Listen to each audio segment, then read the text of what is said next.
All right, peeps, what is up? Today, our video is going to be on how I take care of my hair and what kind of products I use on my hair currently. So, these tend to vary along, like with the types of supplements that I take and such. So, I will briefly explain what I do. I generally wash my hair every other day, and if it's wintertime and it's really cold, I try to wait 3 days if possible, but usually it's every other day. And if my hair starts to get greasy or anything of that sort, what I do is I first add baking soda on a hairbrush, just a little bit. It doesn't take much, and I use it as like a natural oil absorber slash dry shampoo, whatever you want to call it. So I will put some baking soda on a hairbrush and kind of run it through. Also, for more severe cases, if I have an emergency or I'm traveling or I'm stuck in the hospital with my kid or for whatever reason, I will use dry shampoo, but this is Batiste brand. It's not my favorite. My favorite is probably Not Your Mother's that you can get at Target. But this stuff will help you in a situation like that. And I don't use a lot of this. I also do use this stuff for like making my nails dry faster. It's not the most natural product, but out of all the dry shampoos, this one is cleaner than a lot of them. So, like I say, there are other brands that are far better, and there are even organic ones you can get. There's one from Lemongrass Spa that's really good that I used to have, but it's strictly powder and it's kind of difficult to use, and you really have to blend it well. So, as far as washing my hair, I currently have some new all natural shampoo on order, so I can't show you that right now. However, I use this about once a week. Yeah, I know this is dish soap, okay, but for me, this is really clarifying and it helps me really get out some of the excess oils in my hair because I work out constantly. I'm very active. I'm always sweating. So I have to really wash a lot of grunge out of my hair. I'm always cleaning. I have kids to take care of. I'm always in situations where I just really need to get my hair really clean. And so some might think this is weird, but if you have oilier hair or really dirty hair, honestly, using liquid dish soap, natural, of course, without all the harsh constituents like artificial colors and things of that nature, I do feel you can benefit from it, but you do want to be careful with that because it can really strip the oil. So, occasionally I'll use something like Pantene or Tresemme. I don't recommend use of it all the time because it's not the most natural product. However, these don't really have anything that I specifically avoid. Camera focus, there we go. So, a lot of what I avoid is simply artificial colors, TEA, triethylamine. I avoid things like imodimethicone.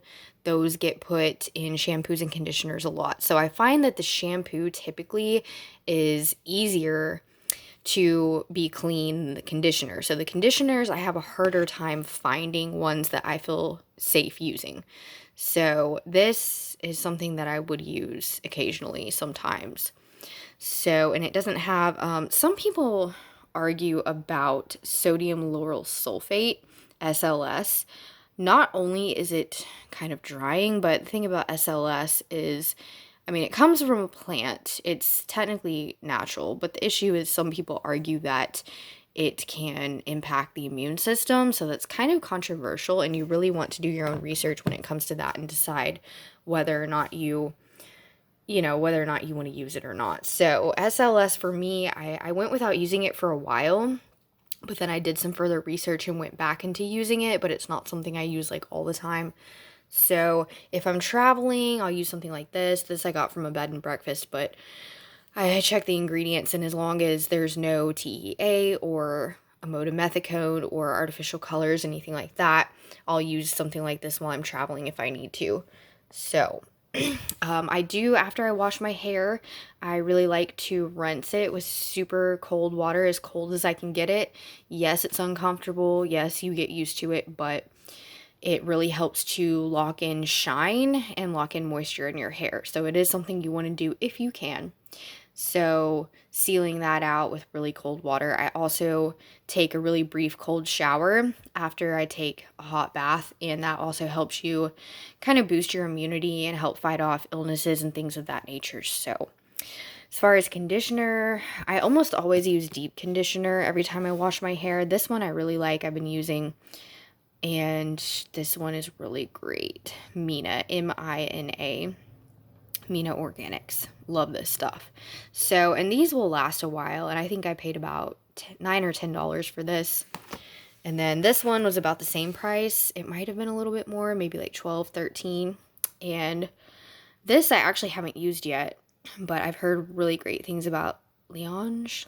I don't even know how to pronounce it. This line of hair care, and the ingredients are pretty clean. So this is something else you could take a look into. So yeah, that's pretty much what I do for my hair. I try to just do the best I can. I do also kind of utilize some serums here and there. I utilize essential oils a lot. I don't have any sitting here, obviously.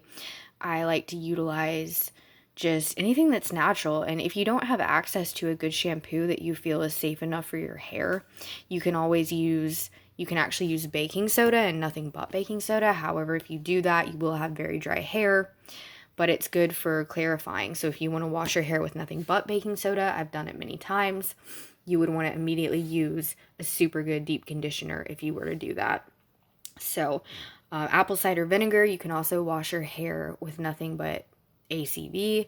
However, if you do that, kind of the same thing, you're going to have it's going to be pretty dry, not as dry as the baking soda, but it's also going to leave you with a really potent stench in your hair. So I did that actually, I think it was last week, and the results were fairly decent. However, my hair reeked of apple cider vinegar, and so did my pillow for like 2 days. So you just have to use your own judgment on that. But those are just kind of different options you could look at and choose from. Many people make their own shampoos and conditioners. So thank you for watching my video, and I do believe tomorrow we'll probably talk about oral health care and talk about the products I use for oral health. Thank you so much.